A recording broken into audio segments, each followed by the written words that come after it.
Olá, meus queridos, eu sou Dmitry Cosma, seja bem-vindo ao podcast Sem Freio, o podcast que não tem nenhum critério, basicamente.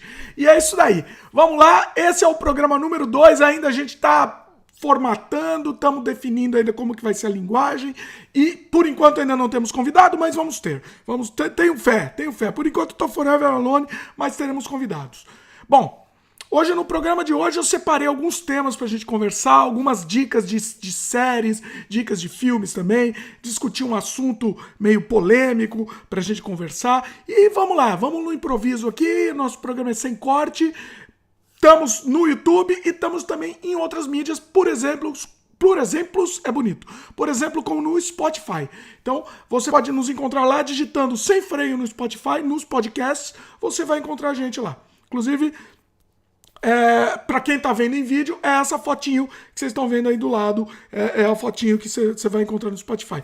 Quem tá vendo em áudio, a gente também tem vídeo para quem, além de ouvir essa minha belíssima voz, a minha voz é bonita, né? É uma voz assim que eu me orgulho dessa voz. Eu tenho, quando entre a minha voz e a voz do Cid Moreira, eu tenho dó do Cid Moreira, porque é uma voz tão bonita, tão charmosa, né? Mas vou fazer o quê? É o que eu tenho. E para quem quiser ver além da minha voz também, a gente tem vídeo no YouTube. Para quem não sabe, o nosso canal é youtube.com/Dmitry Cosma. Então, tá lá, procura, que às vezes a gente vai mostrar algumas imagens também aqui, nada muito que comprometa muito o que a gente tá falando, mas às vezes enquanto a gente tá falando a gente mostra alguma imagem também. Beleza? Vamos pro programa, meus queridos, que estamos enrolando muito. Hoje eu não quero enrolar. No programa anterior, que foi o primeiro, eu enrolei pra caramba, falei demais, falei um monte de coisa, uma intro sobre o podcast, mas agora não vai ter intro não. Vamos lá, vamos sem delongas. Bom, a primeira dica que eu quero dar pra vocês é de uma série do Netflix chamada Atypical.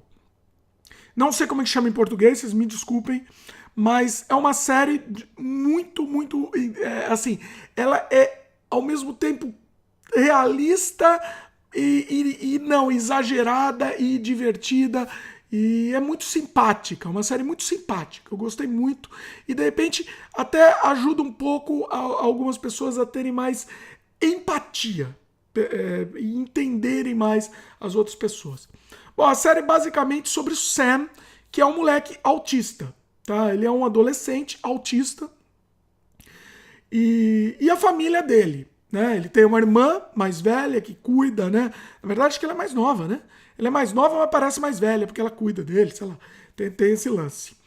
E um é mais velha. Agora eu não sei, me confundi. A série tem 2 temporadas e conta a família, tem toda a relação familiar também. Tem a mãe que eu não posso dar muito spoiler, né? Mas os personagens não são personagens perfeitos, tá?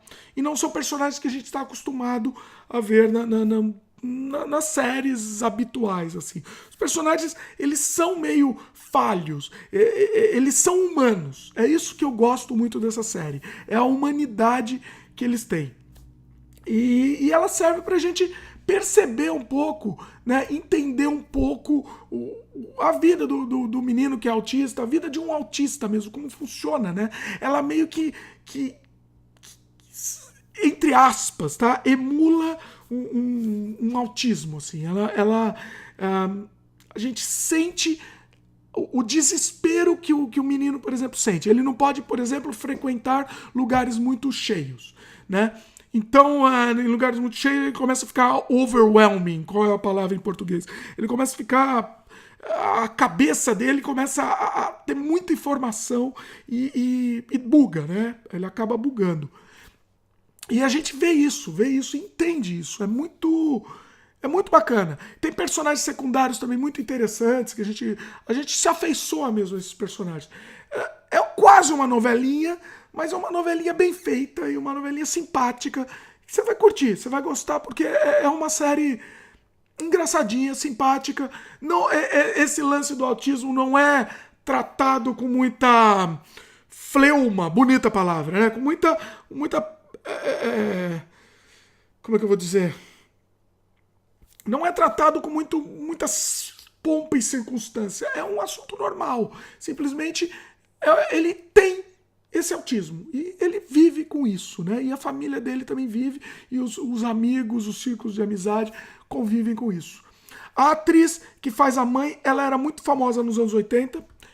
Obviamente, eu vou esquecer o nome dela, mas é uma atriz muito famosa, que inclusive ela fez o último filme do Tarantino, que é um filme que um dia eu gostaria de falar, os Oito Odiados, né? Um dia eu gostaria de falar sobre esse filme, porque Tarantino é sempre uma unanimidade, mas esse filme aí, olha, eu vou falar pra vocês uma coisa. Mas não vou mudar o assunto aqui, não. Se quiserem que eu fale sobre esse filme um dia, comente que de repente a gente fala. Inclusive, falando em comentário, deixa eu dar uma viajada aqui. A gente tem um e-mail agora, a gente criou um e-mail específico aqui pro podcast, tá? O e-mail é semfreiopodcast@gmail.com. Tá, deixa eu só confirmar se é isso mesmo. Porque eu criei há pouco tempo aqui.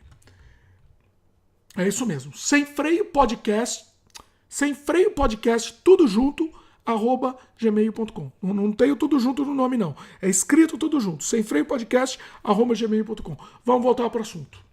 Bom, e é isso. Tá dada a dica dessa série. É uma série simpática, bonitinha. Ela tem 2 temporadas. Eu não gosto de série que não terminou ainda, mas eu tô começando a assistir algumas que não terminaram, porque elas meio que se fecham entre as temporadas, né? Então, eu acho que funciona bem. E tá recomendado aí. Atípico. Bom, vamos lá.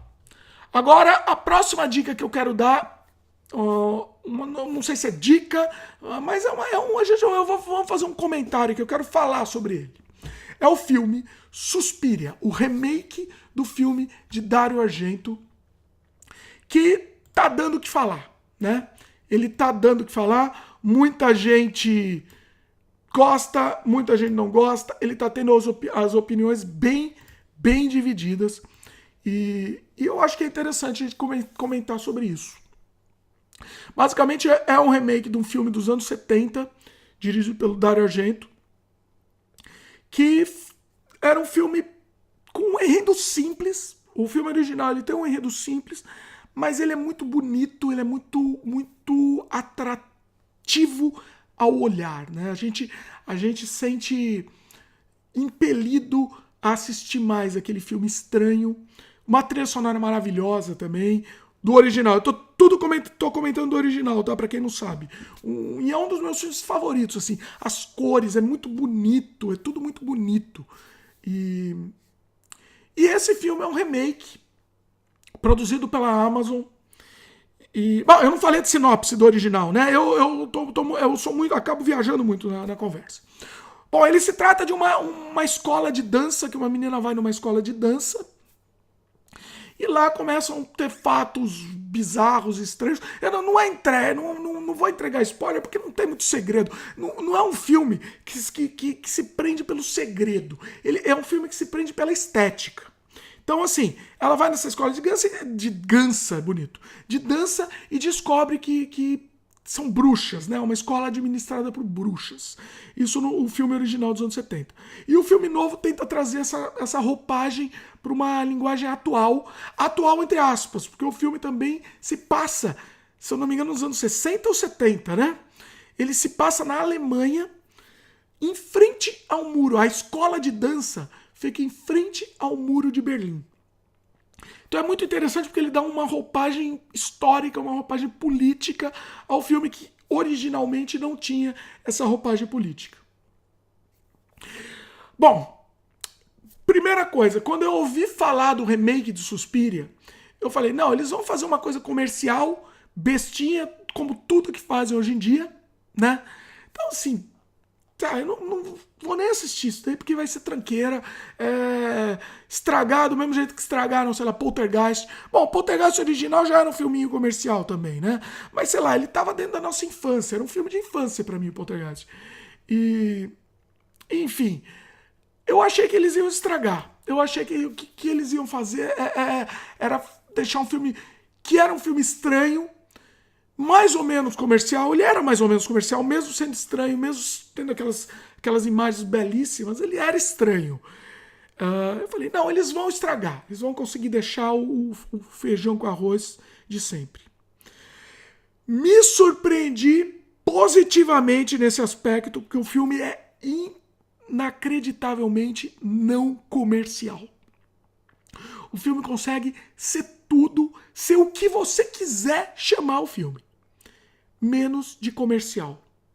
Ele é dirigido pelo Luca. Eu sempre esqueço o nome do diretor, que é o Luca. Desculpa. É o Luca Guadagnino. Eu não sei falar o nome dele. Desculpa, meus queridos. Luca Guadagnino. E ele já dirigiu filmes bem conhecidos, tá? Ele dirigiu filmes... deixa eu só ver a filmografia. Ele tem um filme que é bem cult, assim, vamos dizer. Que é o Chama-me pelo teu nome. Call Me By Your Name. Me chama pelo teu nome. Em português, acho que é isso. Filme de 2017. Acho que é o filme mais conhecido dele. E, bom, enfim. E o Suspiria, ele consegue quebrar as nossas expectativas por ser não comercial, tá? Por ser extremamente... Eu acho que eu vou arriscar dizer essa palavra, tá?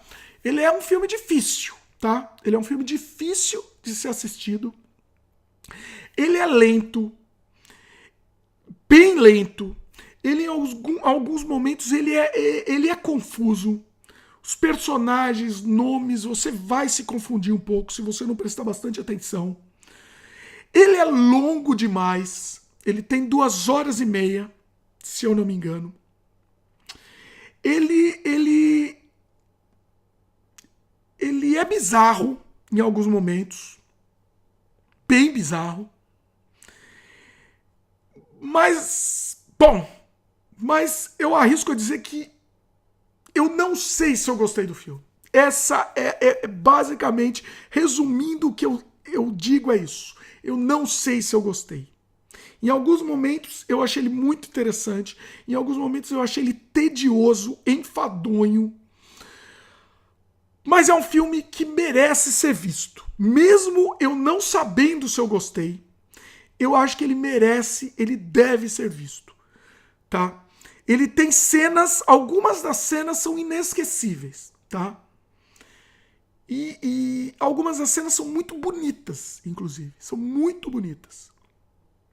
Apesar da lentidão em alguns momentos, se você conseguir chegar nessas cenas bonitas, você vai ter um filme que você não vai esquecer mais. E eu arrisco a dizer, eu tinha minha memória afetiva do filme do Argento, do filme original, tá?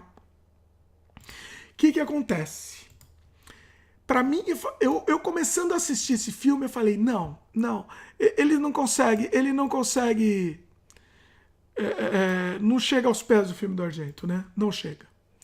E aí o que acontece? Eu fui rever alguns momentos do filme do Argento original. E o filme é estranhíssimo. Sem contar a fotografia linda, né? Os tons de azul e vermelho que a gente sempre... Isso sempre salta aos olhos pra gente, né? E eu acho que a memória que a gente tem do Suspiria, do Argento, é isso. É um filme azul e vermelho, basicamente. Né? Porque ele mexe muito com cores, ele coloca focos de luz em vários momentos de destaque, assim. Então é muito bonito, é uma obra de arte, é uma pintura. Cada frame do filme do Argento é uma pintura. E o filme do Luca Guadagnino, em alguns momentos é bonito, mas não é tão bonito quanto o do Argento. Isso eu já aviso de antemão. Ele não é tão bonito. Porém, o filme do Argento, o Suspiria do Argento, ele consegue, revendo hoje em dia, os momentos de efeitos especiais, os momentos de choque, são toscos, né? São toscos. A gente tem a memória emocional do filme, mas eles são toscos. E o novo Suspiria consegue trazer um realismo maior e um estranhamento maior pro filme que que me fascinou. Eu gostei muito. Trilha sonora não se compara, né? A do Argento é muito melhor. A trilha sonora da banda Goblin É uma trilha sonora de rock progressivo. É inesquecível essa trilha, né? É maravilhosa e não dá, não dá, não dá. O filme novo quis quebrar isso, quis trazer para uma coisa mais popular. Não sei se eu diria a palavra popular, uma coisa mais, sei lá, contemporânea, enfim. Mas não funcionou, não funcionou. Pra mim, tá? Eu prefiro a trilha do Dario Argento. Para quem estiver vendo esse podcast em vídeo, a gente está mostrando agora algumas imagens do Suspiria original do Dario Argento dos anos 70. E podemos perceber que os efeitos são bem toscos, né? São bem toscos. Então, se a gente, em termos de impacto das cenas gorda, do macabro, do bizarro, o filme novo tem muito mais impacto, tá? Agora, em termos de beleza das cenas, de cada frame ser trabalhado com arte, com estética elaborada, o do Argento ganha, tá?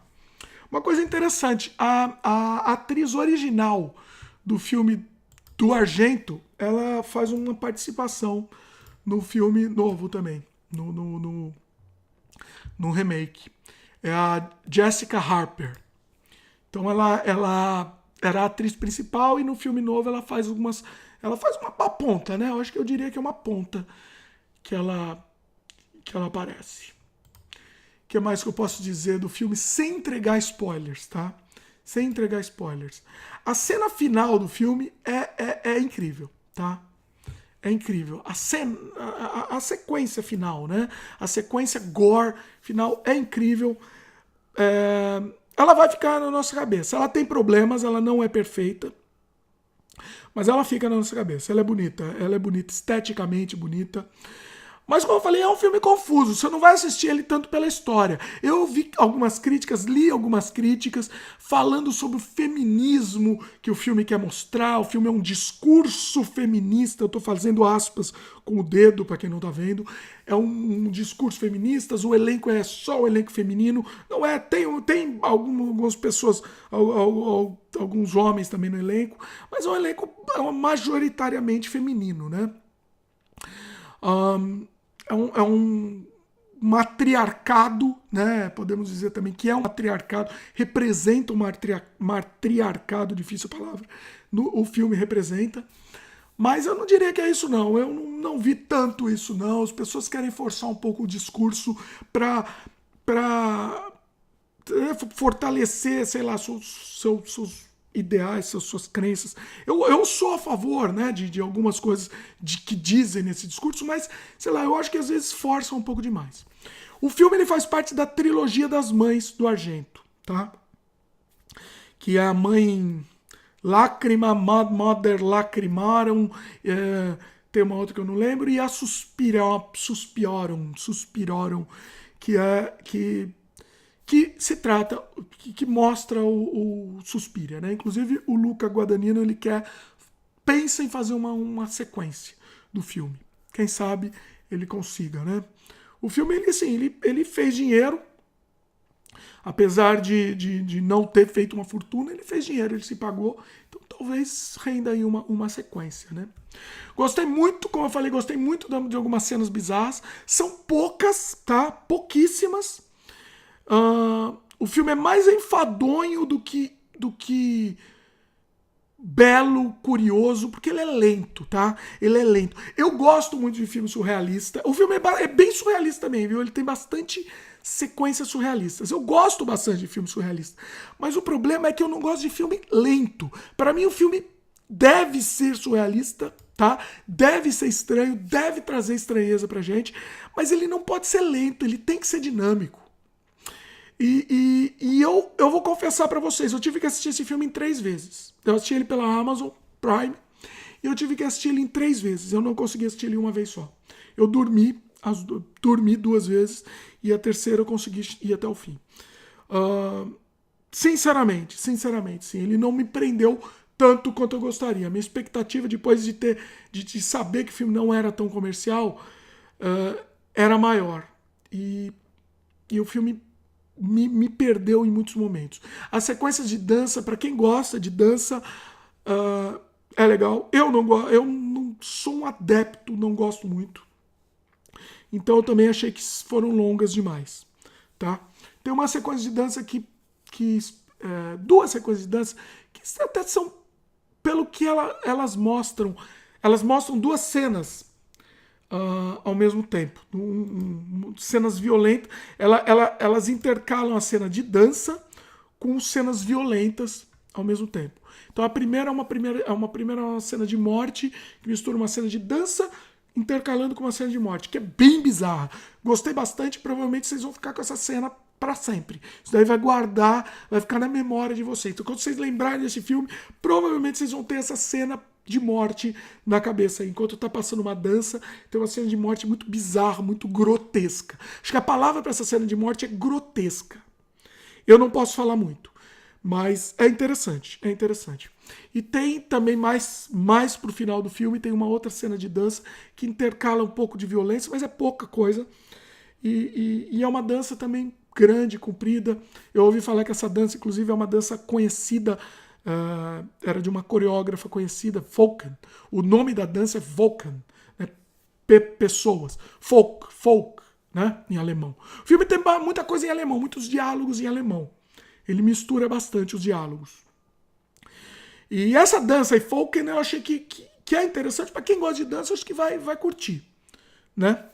Tem a Chloe Moretz, que faz uma participação muito, muito curta no filme. Eu esperava ela ver de novo, eu esperava ver mais ela no filme, ela não volta. Então não é spoiler, ela só aparece no começo do filme, tá? O que mais que temos a dizer? Basicamente, eu tentei gostar muito do filme, não sei se eu já falei isso, eu tentei gostar muito, mas no final eu não sei se eu gosto do filme. Eu falei tanto, tô falando tanto do filme, mas eu não sei se eu gosto do filme. Mas em alguns momentos do filme eu não vou esquecer. Então eu falei muito filme, né, aqui, do filme. Mas eu não vou esquecer. Principalmente essa cena bizarra da morte intercalada com a dança e a cena final, que me falaram que era uma carnificina, que era chocante. Não é tão chocante quanto eu tava esperando, tá? Porque eu acho que eu vi alguns comentários falando disso. A cena final, a carnificina final, você não vai mais esquecer. Mais ou menos. É interessante, mas ela tem alguns problemas. Tem umas câmeras lentas lá que ficaram estranhas, ficou meio cara de caseiro o filme, eu vou te falar. Ficou meio caseiro essa carnificina final. Mas é bonita, tá? Assim, esteticamente é assim, interessante, tá? É interessante, é uma estética interessante. Diferente do que a gente tá acostumado a ver. Então eu acho que vale a pena. Bom, trilha eu já falei, nem se compara, prefiro muito mais a original. E resumindo o filme, só pra encerrar, tá? Pra encerrar essa crítica aqui. Resumindo, é um filme corajoso. Eu achei um filme corajoso. O filme faz muita coisa que acho que merece respeito. E, resumindo, é um filme que merece ser assistido. Assista, que provavelmente você nunca mais vai esquecer. Em alguns momentos você vai ter sono, em alguns momentos você vai ficar cansado, confuso em alguns momentos também. Mas eu acho que é melhor do que a mesmice. Então eu acho que vale assistir. Assista. Que ele tem seus méritos. Muito bonito. Beleza? Tá falado aí de Suspiria. Bom, próxima coisa que eu queria falar. Vou falar sobre um jogo. Hoje que eu vou falar aqui rapidamente sobre um jogo. Para mostrar um pouco como é que é nosso canal. Nosso canal aqui ele varia um pouco no tema. Então eu vou falar sobre o Nier Automata. Um jogo que eu coloquei para jogar há pouco tempo. É um jogo que já tem um tempo aí. Acho que ele tem 2 anos de vida. Mas eu achei interessante. Eu achei interessante pelo conceito desse jogo. É um jogo que são robôs, androids. A humanidade foi dizimada. A humanidade foi para a Lua, na verdade, porque extraterrestres invadiram o planeta Terra. E é um jogo japonês, né? A premissa a gente já sempre ouviu, a humanidade foi para a Lua e agora eles querem a Terra de volta e eles colocam robôs lá para tentar reaver a Terra. Mas essa premissa inicial, que parece básica, batida, a gente sempre ouviu, ela muda no decorrer da história. E não é bem isso que a gente imagina. Eu não posso dar spoiler, tá? Não quero dar spoiler, mas resumindo, é um jogo que você tem que zerar várias vezes. Eu vi que você tem que zerar no mínimo, terminar ele no mínimo 5 vezes. Ele tem rotas, que a história muda-se, né? Então, por exemplo, a primeira vez vai ser basicamente uma história normal.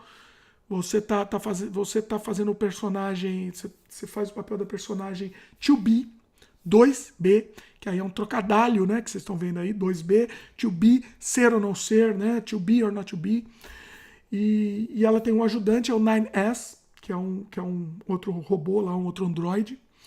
E é isso, eles enfrentam robôs, são robozinhos bizarros que eles enfrentam geralmente. São robozinhos bem simpáticos, inclusive, que são robôs que começam a mimetizar as características humanas. Então você começa a ver robô criando filho, robô acreditando em Deus, robôs fazendo sexo. Então isso começa a dar uma camada a mais no jogo, que eu não posso falar demais, porque aí entrega. Mas você vê que não é isso que a primeira ideia da história estava levando. Mecanicamente é um jogo meio falho, tá? Ele é um jogo, não é um primor de mecânica, mas é um gameplay agradável, um gameplay divertido, de ação. É simples, mas divertido. Então você vai gostar. Como jogo também você vai gostar, né? Além da história, você vai gostar como jogo. Você vai se divertir também. Mas a história que é o que pega. E aí você termina a primeira vez, você imediatamente começa o jogo de novo e você vai jogar com o 9S. Também não é spoiler. E aí vai dar um segundo viés aí pro jogo, vai dar alguns tons a mais pra história. Beleza, mas não muda muito. A história continua muito parecida por um outro lado, pela ótica do 9S. Terminou o jogo, pela terceira vez, quando você for jogar, aí sim o jogo muda-se completamente. Aí você vai ter uma outra ótica do jogo. E aí eu não posso falar, porque aí vai ser spoiler. E só que eu posso dizer que ele muda bem. Ele muda bem. Então, assim, muita gente terminou a primeira vez, terminou a segunda e parou o jogo. Mas a história começa a se revelar mesmo a partir do terceiro run que você vai fazer. Então muita gente acaba desistindo do jogo por causa disso, né? Você precisa de muito investimento de tempo para poder conhecer bem a história do Nier Automata. Mas vale a pena. Eu não terminei ainda, tá? Eu tô no terceiro run. Eu tô no meio da terceira jogada. Para quem quiser acompanhar, eu tô jogando esse jogo ao vivo. Eu jogo ele ao vivo, ele tá arquivado ao vivo no nosso canal de games do YouTube, Cosma Games. youtube.com/Cosma Games. K-O-Z-M de Maria A Games. Você vai poder acompanhar lá o gameplay completo. Às vezes eu comento, às vezes eu tô cansado, não comento, só jogo.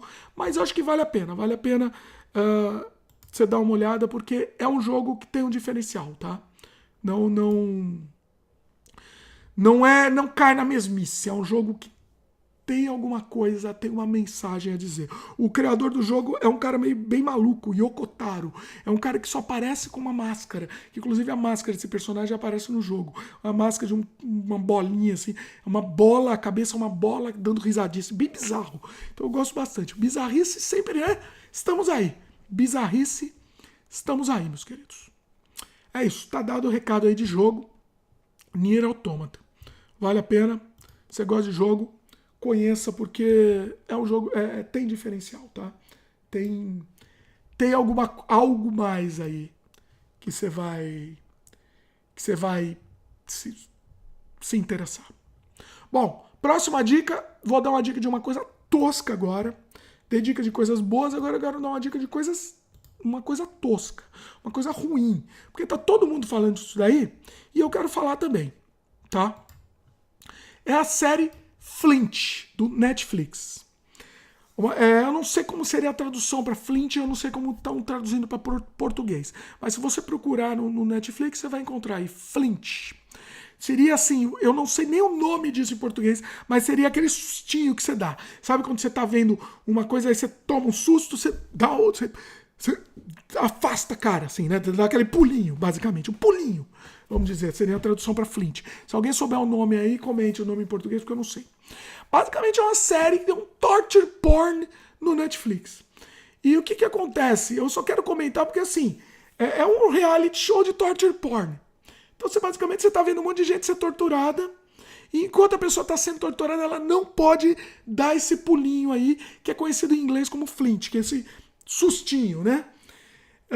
Então são vários tipos de tortura. Então, sei lá, coloca rato na cara da pessoa, explode fogo do lado e a pessoa não pode se mexer. Tem um instrumento de tortura medieval que a pessoa gira amarrada numa prancha, ela gira e enfia a cabeça dela na água. É um instrumento de tortura medieval mesmo, basicamente. E é isso. É isso. A gente tá pagando o Netflix para assistir tortura e sadismo, para satisfazer nosso sadismo medieval, para satisfazer nossa ânsia de viver no dia do Coliseu, que não existe mais. Então é um Coliseu moderno aí, Coliseu romano moderno. É isso que temos aí do Flint. Gostando ou não, é isso que temos, tá? Às vezes eu gosto sadicamente de ver alguma coisa assim, mas aí eu me sinto culpado. Entendeu? Você se sente culpado de ver um negócio assim, que são pessoas que elas estão sendo torturadas por livre e espontânea vontade. Aí você pensa, legal, então não tem problema, porque ela está sendo torturada por livre e espontânea vontade, né?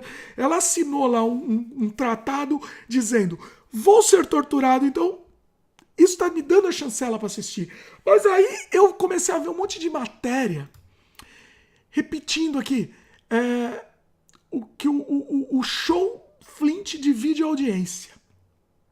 Uma matéria que, por exemplo, que saiu na CNN, falando falando da controvérsia do Flint, né, que está dividindo muito a audiência. Será que a gente está sendo sádico demais em assistir isso, né? Assistir as pessoas sendo torturadas. E aí começa comentários, né, no Twitter, por exemplo. Ei, meu marido e eu... É um comentário do Twitter, eu vou ler aqui pra vocês, tá? Meu marido e eu acabamos de assistir o trailer do Flint e... tá falando pro Netflix, tá? Ei, Netflix, meu marido e eu assistimos o trailer do Flint e vocês acabaram de perder 2 assinantes. Eu não vou suportar tortura como entretenimento. É um conceito repulsivo, repugnante com meus dólares. Falha total. Aí aqui outro comenta aqui, né? Flint, eu tô traduzindo, por isso que eu tô gaguejando aqui para ler, porque eu tô traduzindo o comentário. Flint na Netflix? Não! Assistir Flint na Netflix é basicamente tortura televisionada. O show do Flint é como a laranja mecânica encontra He-Haul. Eu não sei o que é He-Haul. Vou até pesquisar, porque agora eu fiquei curioso para saber o que é o He-Haul. Só um pouquinho. Vamos lá. Laranja Mecânica encontra He-Haul. Era um programa de variedades da televisão americana que apresentava música country e humor com o fictício rural Cornfield Country como pano de fundo. Foi ao ar pela primeira vez na CBS em 1969 a 1971. Isso que é o He-Haul, é um programa capial que tinha nos anos 60, 70, né? O que acontece, meus queridos? É um debate. Aí tem comentários aqui falando bem. O game show Flint na Netflix é como um Fear Factor bonitinho. Estou aqui para isso. É ruim que eu amo Flint na Netflix. Ver pessoas causarem dor a elas mesmas é divertido. Que mais um comentário aqui. Eu realmente gosto da ideia atrás dele. Se você não viu Flint, você tem que ir. você vai rir demais, gargalhar demais. Eu estou gargalhando muito, chorando de rir. Bom, e aí começa-se o debate, meus queridos. E começa-se o debate. Assistir a tortura do Flint. Vamos lá. Falei sobre a série. E agora eu quero falar sobre o debate. Eu gosto de fazer os dois. Tá? Bom. Debate do programa de hoje. Assistir a tortura do Flint. Você é uma pessoa sádica por causa disso? Isso só é sadismo? Será que só isso é sadismo? Por exemplo, tá? Por exemplo, assistir uma luta de boxe que hoje em dia amplamente está sendo amplamente, sim, né? Aceita amplamente, né? Hoje em dia as pessoas não existe mais um debate em cima da luta de boxe. É um esporte. Estou fazendo com o dedo aspas aqui. Boxe é um esporte, né? Karatê, judô, enfim, é um esporte, né? Tudo entre aspas, com o dedo. É um esporte mesmo? Você vê uma pessoa infringir dor na outra, é um esporte. Eu não estou nem falando vale tudo, né? Porque muita gente vale tudo já divide mais a opinião do que boxe, por exemplo. Boxe é meio que uma unanimidade. Boxe é um esporte. É um esporte. Você vê a pessoa socar a cabeça de outra indefinidamente, até a pessoa ficar com lesão cerebral, que é o que basicamente todos os lutadores de boxe ficam. Isso é um esporte? É um esporte isso? Você é sádico por assistir Flint e não é sádico por assistir a luta de boxe? Boxe. Será que você é sádico por isso? Você é sádico por gostar de assistir, por exemplo, Jogos Mortais, por exemplo. As pessoas dizem, não, é sadismo assistir esse filme. Você é sádico por assistir Jogos Mortais e por assistir uma luta de boxe, por assistir a Olimpíada do judô, karatê. Qual dos dois não tem soco? Um dos dois eu sei que não tem soco, o outro tem. Kung Fu tem soco, sei lá, não tem campeonato de Kung Fu, né? Não sei. Desculpa pela ignorância. Mas aí não, porque aí é um esporte. Aí pode. Aí pode dar porrada infinitamente na pessoa, porque isso é um esporte, né?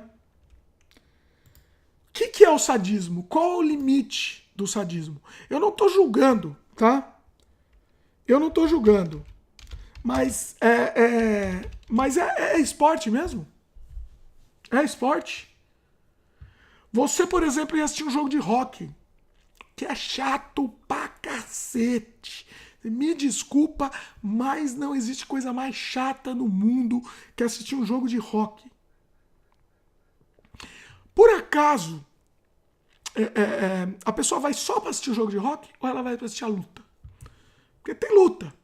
Quando eu fui, a única vez na minha vida que eu fui assistir, tá? A única vez na minha vida, eu fui pra esperar a luta. Eu fui pra esperar a luta. Porque assim, desculpa, mas um negócio chato daquele lá não dá, não. Que primal sentimento que a gente tem querendo ver, né, uma outra pessoa sentir dor e torcer, né, para de repente, porque assim, você vai lá no rock torcendo para uma luta, e uma luta você tá torcendo para um apanhar, você quer ver a pessoa apanhar. Por quê? Por que esse sentimento? É uma pergunta que eu faço. Eu não quero julgar, eu quero só dizer por que esse sentimento, perguntar por que a gente tem esse sentimento. E aí muita gente gosta de colocar a culpa, por exemplo, da violência no mundo nos jogos violentos. A culpa é dos jogos violentos. O boxe, uma pessoa socando a cabeça de outra, até a outra pessoa ter desenvolver demência, tudo bem, porque isso é um esporte. Agora, um videogame, por exemplo, um videogame violento, não pode. Não. É o videogame que está influenciando as nossas criancinhas a cometerem atos hediondos. Até que ponto? Até que ponto os bodes expiatórios vão ditar nossas vidas, meus queridos? Até que ponto? Né? Antigamente, nos anos 50, a culpa da violência, do dito como chama? Que eles chamavam de juvenil, como é que é? Esqueci o nome agora. É ao vivo aqui, a gente esquece. Daqui a pouco eu lembro. Mas era a culpa da delinquência juvenil. Era das revistas em quadrinhos violentas.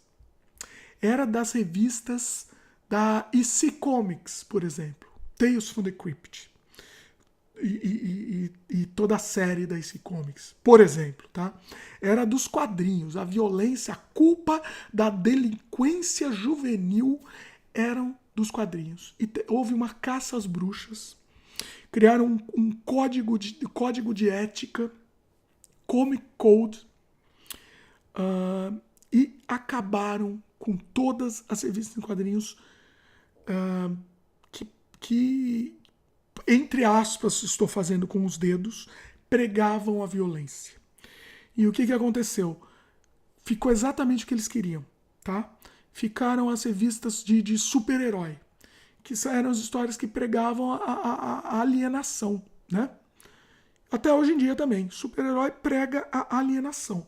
Desculpa que agora um monte de gente vai ficar com muito ódio de mim, mas é isso que é super-herói. É isso, não tem discurso, não tem um discurso por trás, não tem uma mensagem para a gente refletir por trás, não tem um subtexto. Não, ele prega a alienação. É o mocinho lutando contra o bandido. Aí alguns que tentam jogar um discurso um pouquinho mais politizado por trás, por exemplo, sei lá, os X-Men, né? Não é no plural. Os X-Men que tentam colocar lá um discurso de aceitação, né? De diversidade, mas é muito pífio, né? É muito tímido, né? Eu viajei, mas a gente está continuando no mesmo assunto. Diziam que era a violência dos quadrinhos que estava estimulando essa delinquência. Acabaram com os quadrinhos, acabaram com esse comics, ela foi praticamente a falência, ela só não foi a falência porque ela manteve a revista Mad, que não era a revista em quadrinhos, então eles conseguiram manter ela circulando, porque não se chamava de comic, chamava de magazine, e acabou, e basicamente a editora EC Comics acabou, assim, ela era extremamente criativa, extremamente rica, extremamente rica em variedade, os quadrinhos, né, eram ricos em variedade, e acabou. E conseguiram monopolizar isso. Teve um dedinho aí da DC Comics, tá? Pra quem não sabe também. A DC Comics colocou um dedinho aí para fazer esse Comic Code e conseguir acabar com a concorrência que estava varrendo a serviço de super-heróis. Então, eles viram esse problema chegando e conseguiram acabar com a concorrência. Então, basicamente, o Comic Code foi feito para acabar com a concorrência. Bom, dei essa volta toda para dizer que tudo se renova, né? Tudo se repete. O mundo se repete, né? Então a gente estava falando dessa coisa de tortura televisionada, a violência nos games, a violência na nossa juventude. Pense nas nossas criancinhas, pense nas nossas criancinhas. E é isso, meus queridos, é isso. O objetivo, na verdade, o objetivo é negócio. No fim das contas, é tudo negócio. Então, vamos descer a lenha no Flint lá da Netflix. Quem quer, assiste. Quem não quer, não assiste. Entendeu? Basicamente, na minha opinião, é isso. Quem quer, assista Jogos Mortais. Entendeu? Quem quer assista boxe, assista a pessoa sendo torturada também, entendeu? É a mesma coisa. O boxe é a tortura dos Jogos Mortais. Só que é uma tortura real, entendeu? É uma tortura real e que a pessoa, o lutador aí, o agressor no boxe, melhor do que chamar de lutador, né? Ele vai desenvolver uma demência. E tá bom, e todo mundo sabe disso e tudo bem, porque é um esporte. É um esporte. Pode tomar porrada na cabeça porque é um esporte. Mas o Flint não. O Flint não pode porque é uma tortura televisionada, não pode. E só que eles assinaram lá. E provavelmente vai ter menos sequela o que acontece com a pessoa do Flint do que com o lutador de boxe, por exemplo. Eu tô descendo a lenha no lutador de boxe, né? É o exemplo que eu tô dando aqui. Mas o que eu quero chegar é que, na verdade, assim, existem outras causas por trás. Vamos pesquisar se de repente existem outras causas, né? Essa perseguição aos videogames, essa perseguição essa perseguição absurda, a violência dos videogames, né? Isso é cortina de fumaça, né? É preocupação em perceber que de repente está sendo afetado, alguns negócios estão sendo afetados com isso, e aí a cortina de fumaça precisa de distração, né? Precisa de alguma cortina de fumaça. Eu começo a viajar aqui porque eu começo a pensar em outro assunto e aí a gente começa a falar sobre outras coisas também. Mas basicamente é isso. Eu acho que a gente tem que se ligar mais, ficar mais esperto se existe alguma outra causa por trás de algumas polêmicas, tá? Esse discurso, a gente está hoje em dia num discurso também muito forte de diversidade, o que eu acho louvável, tá? Mas eu estou vendo que estão tendo alguns exageros também, em vários sentidos.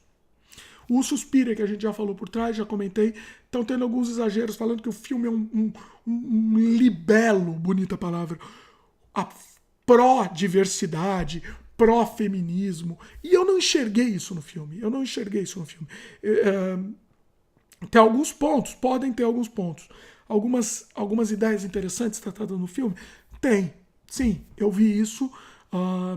Tem algumas coisas, por exemplo, eles falam de religião. Voltei para o Suspiro agora, meus queridos. Tava no debate, mas voltei. O nosso podcast é assim. Nosso podcast, as coisas se entrelaçam e é a vida é assim. A vida não é linear, não. A vida é linear, vocês vão fazer um timeline de Premiere, mas a nossa vida não é linear, não. O que eu tava falando? Viajei, só porque eu justifiquei a vida não ser linear. Eu já, por exemplo, tem alguns discursos interessantes do Suspiria, que falam, por exemplo, da religião, falam bastante sobre política, até contextualizando a política na época. Então, acho que é interessante a gente pensar e questionar, né? Questionar tudo que a gente puder. A gente não aceitar, né? Vamos questionar um pouco mais, que acho que a gente consegue viver pelo menos melhor com a gente mesmo. Provavelmente não com os outros, né? Quando a gente questiona muito, a gente não vive muito bem com os outros. Mas talvez a gente viva melhor com a gente mesmo, porque eu acho que o que importa é isso, né? A gente se sentir bem com as nossas escolhas e com o nosso interior, né? A gente poder dormir tranquilo, né? Filosofia agora, filosofia de boteco. Minha filosofia é sempre filosofia de boteco, meus queridos. É assim que funciona. Eu tinha vários outros assuntos para falar também, mas não vai dar tempo de falar, porque agora nosso podcast já está ficando grande. Eu sei que nosso podcast não tem limite de tamanho, a ideia é não ter limite de tamanho mesmo. Eventualmente a gente vai ter episódio de 2, 3 horas, eventualmente. Pode ser que a gente tenha, mas vamos no começo, vamos se ater a um tempo razoável aqui, e futuramente com entrevistados, provavelmente com entrevistados aí a coisa vai longe, né? Porque aí a gente consegue se alongar mais.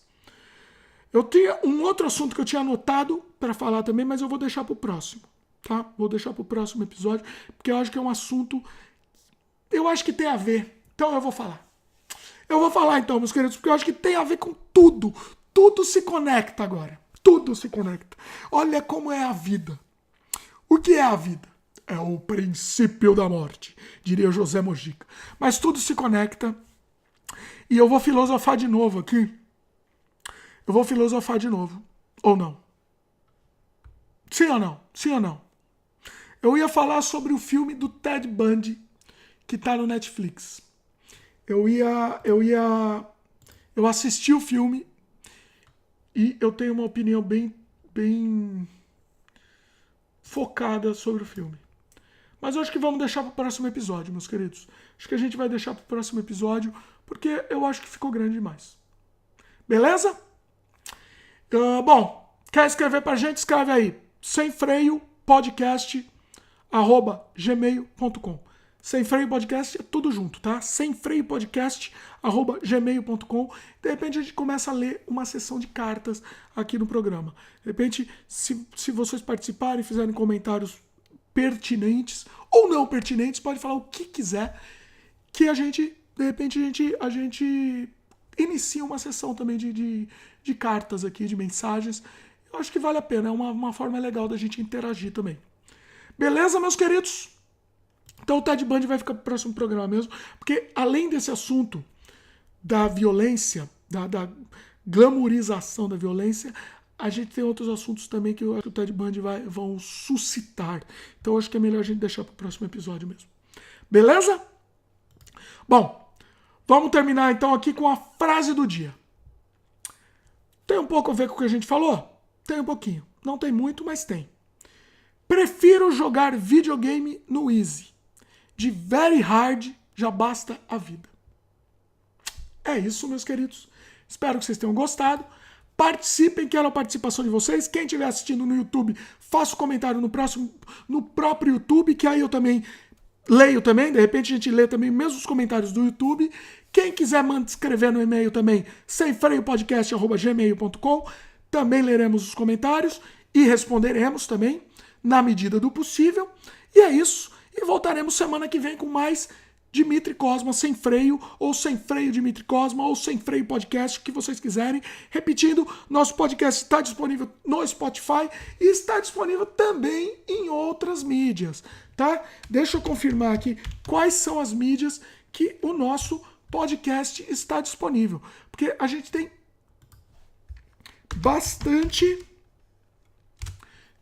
já estamos disponíveis em algumas outras mídias também, tá? Estamos disponíveis em 7 plataformas já. No Anchor, já estamos no Apple Podcasts. Acabei de saber, eu não sabia disso. Acabei de saber agora. Estamos na Apple, estamos também no Google, tô lendo aqui, eu tô maluco.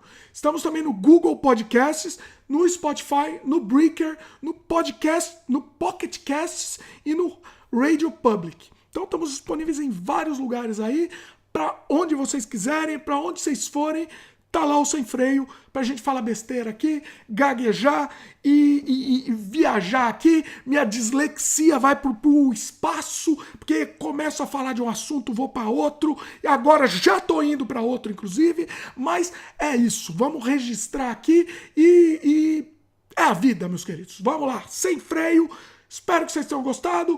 Gostaram? Comente, quero a participação de vocês e quero vocês de volta aqui na semana que vem. Vamos falar, já dei spoiler do que a gente vai falar. Vamos falar, um dos temas que a gente vai falar é o filme do Ted Bundy, o Extremely, como chama em inglês? Extremely Wicked, Shocking, Evil and Vile. É um filme sobre o Ted Bundy, o serial killer mais escroto, serial killer galã. Vamos dizer assim, a gente vai falar e discutir, inclusive, sobre esse assunto também. Entre outras coisas também, que eu estou preparando a pauta para vocês. Beleza, meus queridos? Valeu e beijo no coração. Até a próxima.